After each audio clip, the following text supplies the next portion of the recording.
The British East India Company played a pivotal role in shaping India's modern history.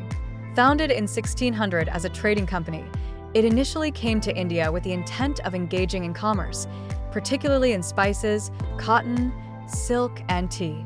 However, its ambitions quickly grew beyond trade. By 1757, the East India Company had established itself as a major political and military force.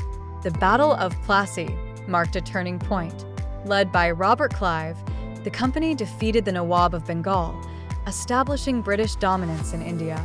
This victory granted the company control over Bengal, the wealthiest region of India at the time, and set the stage for further expansion. Over the next few decades, the company secured more territories through military conquests, political alliances, and treaties. India's vast resources, including cotton, tea, and indigo, became essential to British trade. As the company expanded, it exercised both political and administrative control, functioning almost like a government. This period is known as the Company Raj. Economically, the company exploited India's resources for the benefit of Britain. Indian industries, particularly the textile industry, suffered as raw materials were exported to Britain and finished goods were sold back to India.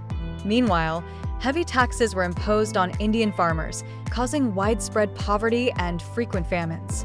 Wealth flowed from India to Britain, leaving the country impoverished. Socially, the British began to introduce reforms, many of which disrupted traditional Indian society. Western education, legal systems, and governance were implemented. While this created a new class of English-educated Indians, it also widened the divide between rulers and the ruled. The use of English as the language of administration further distanced the common people from the ruling elite. Religious tensions also increased during early British rule. Company policies, including interference in local customs and practices, led to resentment among the Indian population.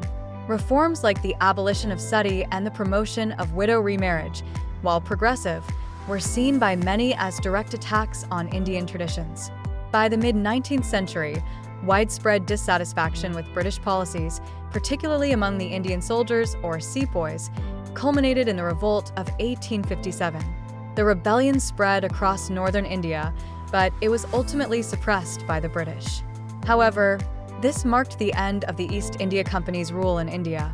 In 1858, following the revolt, the British Crown took direct control of India, leading to nearly a century of British rule, known as the British Raj.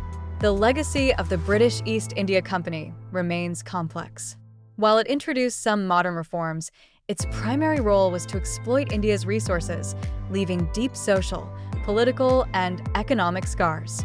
The period of company rule laid the foundation for the larger independence movement that would follow in the 20th century.